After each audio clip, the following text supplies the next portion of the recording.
शीघ्रशर्करा विधि में एसिटिक अम्ल का निर्माण किस प्रकार किया जाता है। तो आइए सबसे पहले यहाँ पे हम देखेंगे समीकरण। जब एथिल एल्कोहल यानी क्या हो जाएगा CH3CH2OH, ये हो गया आपका एथिल एल्कोहल का फॉर्मूला।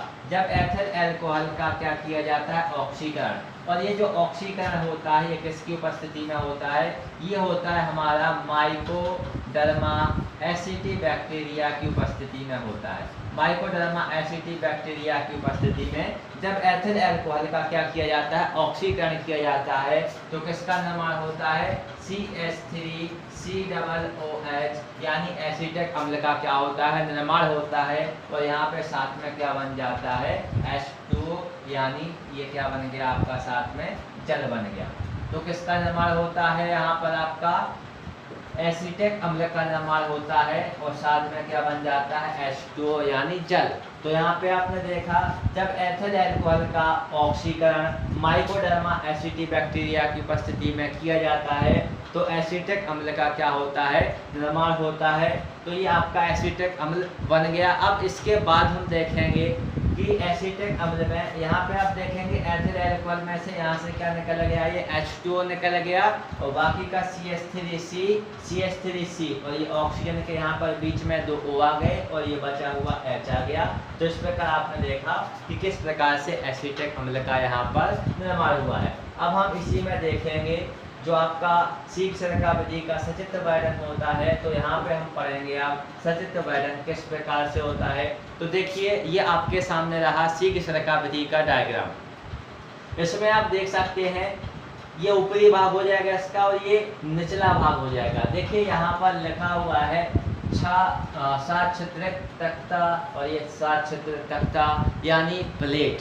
तो यहाँ पे आप देख सकते हैं इस विधि में एक क्या होता है बाल्टी नुमा पात्र होता है। बाल्टी नुमा पात्र यानी एक बाल्टी के आकार का क्या होता है पात्र होता है। किसके आकार का पात्र होता है बाल्टी के आकार का पात्र होता है। तो इसमें एक बाल्टी नुमा पात्र होता है जिसके ऊपरी क्षेत्र में तथा निचले क्षेत्र में कई छिद्र युक्त प्लेटें लगी होती हैं। तो आप यहाँ पे देख पा रहे होंगे यहाँ पर भी छिद्र युक्त ये प्लेटें लगी हुई हैं और यहाँ पर भी ये छिद्र युक्त क्या लगी हुई हैं प्लेटें लगी हुई हैं। अब इनके छिद्रों के मध्य में यहाँ पे आपने देखा ये जो बीच वाला जो पोर्शन है यानी छिद्रों के मध्य में हमने क्या किया पुराने सिरके से भींगी हुई लकड़ी की छीलन भर दी। छिद्रयुक्त प्लेटों के मध्य में पुराने सिरके से भीगी हुई लकड़ी की क्या भर दी जाती है छीलन भर दी जाती है। इस पुराने सिरके से भीगी हुई लकड़ी की छीलन में अधिक मात्रा में क्या पाए जाते हैं माइकोडर्मा एसिटी बैक्टीरिया पाए जाते हैं।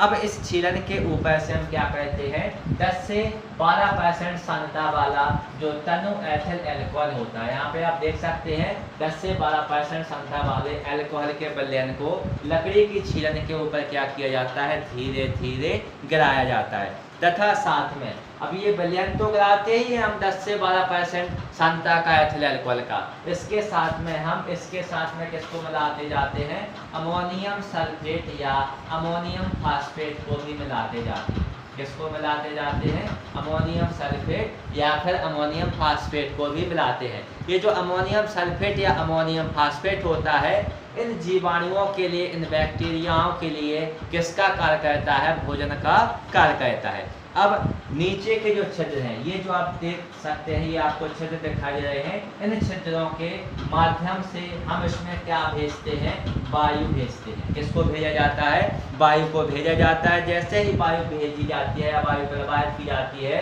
तो इसमें जो जीवाणु होते हैं इन जीवाणुओं के द्वारा ऊपर से आ रहे एथिल एल्कोहल का क्या होता है ऑक्सीकरण होता है और ऑक्सीकरण करने के फलस्वरूप यहाँ पे किसका निर्माण होता है एसिटिक अम्ल का क्या होता है निर्माण होता है। ये जो एसिटिक अम्ल बनता है इस एसिटिक अम्ल को कई बार ऊपर से डाल दिया जाता है। ऐसा करने से जो एसिटिक अम्ल होता है एसिटिक अम्ल की सांद्रता में क्या हो जाती है वृद्धि हो जाती है यानी अधिक सांद्रता वाला हमें एसिटिक अम्ल प्राप्त हो जाता है। क्योंकि इस विधि से हमें एसिटिक अम्ल शीघ्र प्राप्त होता है इसी कारण इस विधि को आप क्या कहते हैं शीघ्रशर्करा विधि कहते हैं। देखिए एसिटिक अम्ल हमें कैसे प्राप्त हो रहा है शीघ्र प्राप्त हो रहा है। इस कारण इस मेथड को या इस विधि को हम क्या कहते हैं शीघ्रशर्करा विधि कहते हैं। अब जो आपका यहाँ पे एसीटिक अम्ल बना हुआ है। इस एसीटिक अम्ल का हम क्या देखेंगे उपयोग, तो प्रयोगशाला में जो एसीटिक अम्ल होता है, इस एसीटिक अम्ल का प्रयोगशाला में किसके रूप में उपयोग किया जाता है, अभिकर्मक के रूप में उपयोग किया जाता है। किसके रूप में उपयोग किया जाता है, अभिकर्मक के रूप में। तो एसीटिक अम्ल का उपयोग प्रयोगशाला में अभिकर्मक के रूप में किया जाता है। साथ ही यदि आप देखें तो जो एसीटिक अम्ल होता है इसका उपयोग प्रयोगशाला में किसके रूप में किया जाता है, विलायक के रूप में किया जाता है। विलायक आप समझ रहे होंगे, इसमें घोलने की क्षमता पाई जाती है, इस कारण इसका उपयोग प्रयोगशाला में किसके रूप में किया जाता है, विलायक के रूप में किया जाता है। साथ में इससे एथिल एसीटेट भी बन जाता है और अन्य प्रकार के एस्टर भी बन जाते हैं। तो एथिल एसीटेट का निर्माण करने में और अन्य प्रकार के एस्टरों का निर्माण करने में भी किसका उपयोग किया जाता है, एसीटिक अम्ल का उपयोग किया जाता है। तो ये थी आपकी एसीटिक अम्ल के निर्माण की शीघ्र विधि।